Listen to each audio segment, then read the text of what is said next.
Hey guys, I hope you all are truly happy. Why? You must be thinking. Because finally your exams are over now. आपने बहुत मेहनत करी है, रातों रातों भर बैठ के काम किया है, पढ़ाई की है, ऑफिस के साथ मैनेज किया है, पढ़ाई के साथ मैनेज किया एंड फाइनली आपके एग्जाम्स ओवर हो गए हैं. And I am guessing you must be sitting and relaxing now and enjoying your life. जो भी आपने लिस्ट डाउन की थी चीज़ें, यार एग्जाम के बाद मैंने ये करना है, मैंने ये सीखना है, I go out with my friends and everything, you must be doing these things, right? So in this particular video, I am going to talk about instead of chilling out with your friends, however it is important, we can reduce it, right? We can reduce the time. What else we can do to utilize our time? So basically, we are going to talk about in this particular video what to do after UGC NET examination. So good evening everyone. Those of who do not know me, my name is Parul. I'm your mentor when it comes to UGC JRF examination, both paper 1 and paper 2. So without any further ado, let's dive into the video and understand what I have brought in the video for you guys. So यहाँ पर आप देखते हैं, as I said earlier, अब मेरे पास दो तरीके के बच्चे होंगे.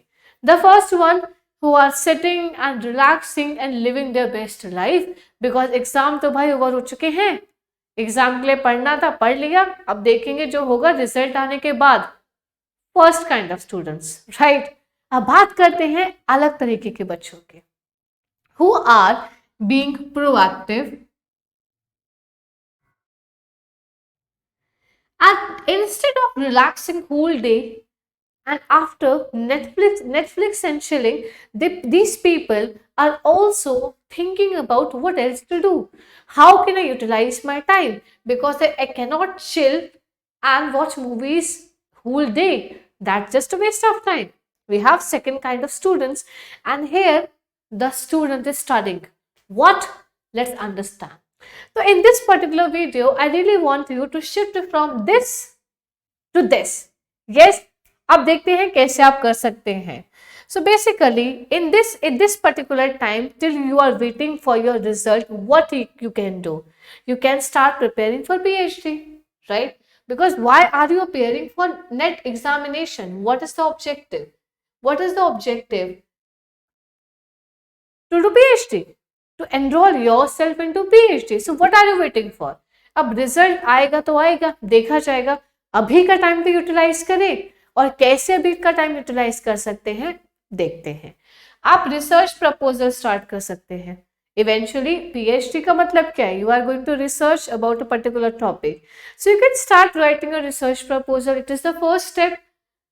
अगर आपको नहीं भी आता है तो आप सीख सकते हो, right? You can watch some videos, you can talk to your mentors, you can talk to your sir or might be us or maybe Shubham Singhania sir. अब बातें ध्यान में रख सकते हैं कि क्या कैसे कैसे करना है, right? आप on the day of the result के टाइम का वेट मत करिए, भाई रिजल्ट आने दो मैं तो उसके बाद स्टार्ट करूंगा. नो, जो बंदा अपना टाइम अच्छे से अभी यूटिलाइज करेगा उसका फ्यूचर ब्राइट होगा, right? So don't waste your time.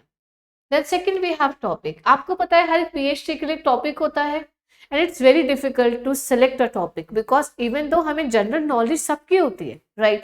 We know something about finance, something about management, something about costing and other branches of accounting. However, किस में हम रिसर्च करना चाहते हैं, किस टॉपिक को हम 4 to 5 years देना चाहते हैं अपने पीएचडी के पूरे करियर में, वो बहुत इंपॉर्टेंट है. So that topic has to be very choosy, और आपको बहुत ज़्यादा टाइम इन्वेस्ट करने की ज़रूरत है when it comes to selecting a topic, and this is the best time to do that. Now let us talk about subject. आपने suppose topic decide कर लिया है, अब आपके एक स्पेसिफिक सब्जेक्ट होगा जिसमें आप चाह रहे हो कि यार मुझे इसमें पीएचडी करनी है, might be finance. So start reading about finance in detail.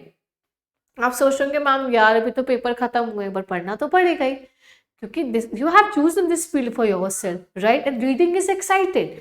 So if you are studying, if you're regularly in touch with your subject जिसमें PhD करना चाह रहे हैं, you will be unique when it comes to other candidates. आपको extra knowledge होगी, आपको theoretical knowledge के साथ साथ आपके पास प्रैक्टिकल नॉलेज होगी कि हाँ मुझे सच में पता है कि कैसे कोई काम किया जाता है, and you will be better able to present yourself in front of the audience, right.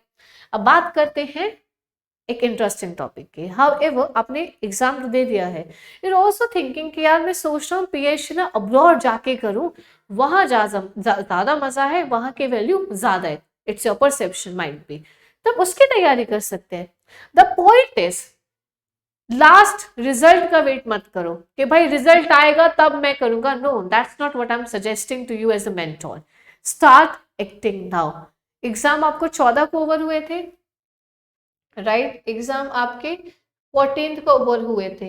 अब लिटरली चलो एक हफ्ते का ब्रेक ले लो, उसके बाद स्टार्ट करना, इट्स वेरी इंपॉर्टेंट। और ब्रेक लेना ही क्यों है, सारे टाइम तो मैं पढ़ने के लिए वैसे भी नहीं कह रही हूँ, राइट। आप आधा दिन ब्रेक लेके अपने मन पसंदीदा काम करके, जो भी आपकी हॉबी है, हाफ डे इन्वेस्ट कर सकते हो to do something creative, not creative, to study something, right.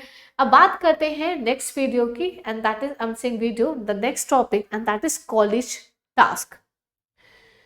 अब कैसे हम कॉलेज को टैप कर सकते हैं। अब इवेंचुअली आपको टीचर बनना है, राइट, सो आपके पास एक कहीं ना कहीं फेवरेट प्रेफरेंस तो होगी कि यार मुझे इस कॉलेज में पढ़ाना है।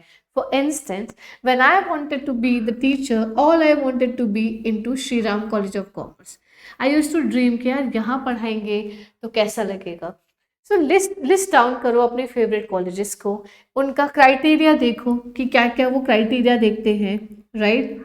इसके अलावा लिस्ट डाउन करिए और कि क्या क्या उसमें एहसास जैसे कि इन एडिशन कौन कौन से अच्छे कॉलेजेस है। सपोज अगर मैं अपने बारे में कहूँ जहाँ पे मुझे पढ़ाना था, क्राइटेरिया देख लिया, प्रॉपरली उनके नोटिफिकेशंस चेक करिए उनके वेबसाइट पे जाके। Keep your self busy, keep your self like very busy. अगर आप तुरंत कमाना भी चाहते हैं तो आप देख सकते हो कि एज ए गेस्ट लेक्चर आप कहाँ कहाँ पे काम कर सकते हैं। एज अ गेस्ट लेक्चर आप कहाँ कहाँ पे जा सकते हैं। My friends are working as guest lecture and they told me specifically that they are earning between 1500 to 2000 rupees for a lecture, 1500 to 2000 for a lecture। So ऐसे क्या हो रहा है, और इसके लिए all you have to devote is Saturdays and Sundays, Saturdays and Sundays. Isn't it amazing, right. आप पढ़ भी रहे हो और आप वही पढ़ा रहे हो जो आपको ऑलरेडी अच्छे से आता है, which is also helping you in earning the money as well, and this is not the ultimate objective of everyone, to earn decent amount of money for a family, for and save for a future by doing something we really love, and really love teaching, and that is why you're going and investing your weekends as well to earn something, to learn something, and to interact with the students, because ultimate goal पढ़ाना है, कहीं पर भी पढ़ाए कैसे भी पढ़ाए तो देखा ही जाएगा। अब बात करते हैं नेक्स्ट और क्या क्या कर सकते हैं। This is something exciting for you people. Competitive हो रहा है बहुत ज्यादा world, everyone is asking what you can bring to the table, what you have something unique which another person is not having, and here I'm talking about skills. In the meantime, you can learn these software, you can learn about R, you can learn about SPSS, and these two functions, if anyone does not know, are important tools when it comes to research. So जब ultimately आप research में जाना चाह रहे हैं तो why don't you invest your time and learning something amazing, right? These tools are super amazing. YouTube पे tutorials भी available है, you have some Udemy courses available. तो अगर आप देखोगे ना तो कर पाओगे. If you know your why, you will figure out your how, right? So be proactive and start doing these things and make yourself unique and different from rest of the people. Only then you will sustain in this competitive world. What else you can do? If you have time, you can also learn public speaking, or not specifically public speaking, you can also learn how to communicate well, because I know as a teacher आपको generally बोलना ही है, and you should become an effective communicator as well. You should able to tell people or communicate whatever you want to communicate. अब suppose मुझे knowledge है, मुझे communicate नहीं करना आता है अपने knowledge, तो वो बहुत बड़ी प्रॉब्लम हो जाएगी. I have knowledge, I also know right words to use when I want to transfer that knowledge to another person, and that is something extremely important, right. तो दो तरह के स्टूडेंट्स हैं, for instance A and B, and B has better communication skills when it as compared to A. Of course जो chances है उसके B के select होने के हैं. जनरली हम पढ़ने के चक्कर में सॉफ्ट स्किल्स पे काम करना भी भूल जाते हैं. तो if you have time, soft skills courses भी बहुत सारे अवेलेबल है. Please go and start pursuing some courses. अब बात करते हैं next, presentation skills, very important. How you carry yourself while you are going to the interview, because eventually you will face interview as well, right? How are you talking to them? How are you greeting them? What are your manners and everything? These things are also important when it comes to giving interviews, और बहुत important dimension aspect भी वो रखते हैं when it comes to this skill. तो presentation skills बहुत ज़्यादा important है. So meanwhile, as I said, आप ये सब चीज़ें कर सकते हैं in order to make yourself effective and be in the competition and be unique. The objective is सबसे अलग करना है, सबसे अच्छा करना है. इस mentality के साथ आगे बढ़ेंगे ना, जो भी काम करेंगे ना वो 100% complete होगा. That is my guarantee to you people. So I hope इस छोटे सी वीडियो से आपको कुछ हेल्प हुई होगी कि हाँ ये टॉपिक्स मैं कर सकता हूँ, हाँ मैं ये भी कर सकता हूँ, मुझे लेजी नहीं बनना है. आई रियली वांट कि मेरा यूजीसी क्लियर होते ही मेरे पास क्लैरिटी हो कि हाँ मुझे क्या करना है, मैं उस समय पेन पेपर लेके ना बैठूँ, right. So I hope you really like the video, and if you do, please do write in the chat box. We really appreciate if people write positive comment or any feedback would be great. So that's all from my side. See you super soon, and good night. Thank you so much.